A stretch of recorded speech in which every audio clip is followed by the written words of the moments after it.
Casoline MF е система за окачени тавани, подходяща за повечето методи на сухо строителство. Рамката е изцяло скрита, а таванът се измазва или фугира за безупречен завършек. Преди да започнем, нека се запознаем с компонентите Jeep-Frame, използвани в продуктовата гама за окачени тавани Casoline MF. Първо, използваме ограждаща рамка Jeep-Frame MF6, която може да се използва и за създаване на ревизионни отвори в таваните. Монтажният профил Jeep-Frame MF5 е основният профил, върху който с винтове се фиксират плоскостите, гипсокартон и джиптон. Заради формата си, този профил често се нарича шапка. Основният носещ профил Jeep-Frame MF7 представлява опората, която свързва към монтажните профили Jeep-Frame MF5. Окачването на рамката на тавана може да бъде чрез стоманен ъглов профил Jeep-Frame FEA1, окачвач на лента Jeep-Frame MF8 или в комбинация с акустични окачвачи Jeep-Frame GAH1 или GAH2, когато е необходима по-добра звукоизолация между етажите. За точки за окачване от основния таван се използват окачващи скоби за суфит Jeep-Frame MF12. Jeep-Frame MF11 са болтовете с гайки, използвани за свързване на окачвачите към рамката на окачения таван. За свързване на монтажния профил Jeep-Frame MF5 към профилите Jeep-Frame MF7 се използва свързваща скоба Jeep-Frame MF9. Да не забравяме и винтовете за сухо строителство Jeep-Rock. Винтовете с полускрита глава Jeep-Rock и самонарезните винтове с полускрита глава Jeep-Rock. Определете необходимата височина на тавана, нивелирайте и маркирайте мястото и фиксирайте ограждащата рамка Jeep-Frame MF6 към стените на всеки 600 мм с подходящи крепежни елементи. Маркирайте точките, към които трябва да се фиксират скобите за суфит Jeep-Frame MF12 към основния таван на всеки 1200 мм в двете посоки, така че да получите решетка с клетки с размери 1200 мм на 1200 мм. Използвайте тебеширена лента, за да маркирате точките на фиксиране. Измерете и изрежете предварително окачвача на лента Jeep-Frame MF8 или стоманеният ъглов профил Jeep-Frame FEA1. Маркирайте или пробийте предварително окачвача, за да може да се фиксира към скобата за суфит Jeep-Frame MF12 с болтове и гайки Jeep-Frame MF11.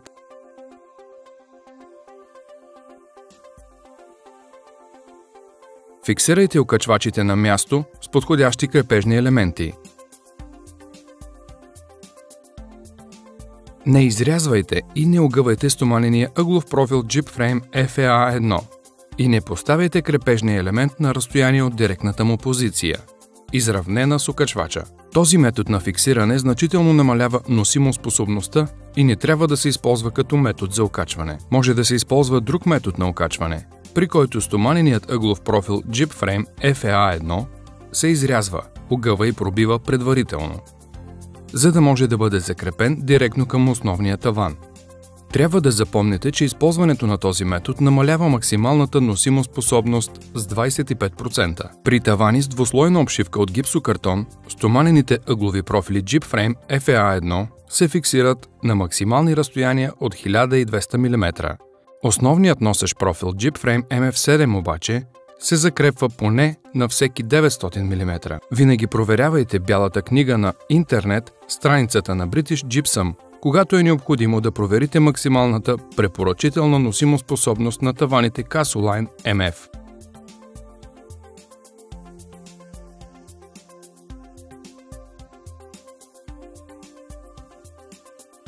Не фиксирайте монтажния профил MF7 към ъгловия профил. Трябва винаги да фиксирате стоманения ъглов профил FEA1 към монтажния профил MF7. При удължаване на монтажните профили Jeep-Frame MF7, те трябва да се препокриват с 150 мм и да бъдат закрепени един към друг чрез два самонарезни винта. Продължете с монтирането на останалите основни носещи профили Jeep-Frame MF7. Маркирайте ограждащата рамка MF6 на всеки 450 мм. Оформете вторичната рамка, като поставите монтажните профили Jeep-Frame MF5 под прав ъгъл спрямо долната част на първичната рамка на всеки 450 мм, като ги поставите в ограждащата рамка Jeep-Frame MF6. Свържете профила Jeep-Frame MF5 към профила Jeep-Frame MF7 чрез свързваща скоба Jeep-Frame MF9. Когато монтирате тавани Casoline MF в определени видове сгради, е важно да обмислите начините на свързване, които могат да се използват. Например, в апартаменти в жилищни блокове, проектирани да бъдат с намалена пропускливост на въздуха и топлинни загуби, съгласно строителните норми. Трябва да се използва друг метод за фиксиране, при който профилът Jeepframe MF5 се фиксира към профила MF7 с два самонарезни винта с полускрита глава Jeeprock. Този метод се справя с проблема с така нареченото повдигане на тавана, ако това се случи, въпреки малката вероятност. Ако желаете да удължите профила MF5, предвидете припокриване от 150 мм и закрепете с винтове с полускрита глава Jeeprock или използвайте инструмент за пресоване. Монтирайте останалите профили MF5, за да завършите рамката. Когато използвате плоскост от гипсокартон Jeeprock с ширина 900 мм и дължина 1800 мм, фиксирайте плоскостите към профила Jeepframe MF5, като ръбът на дългата част е под прав ъгъл спрямо профила MF5. С винтове за сухостроителство Jeeprock леко наместете краищата на плоскостта, като поставите крепежи на разстояние не по-голямо от 10 мм от свързан край и 13 мм от изрязан край.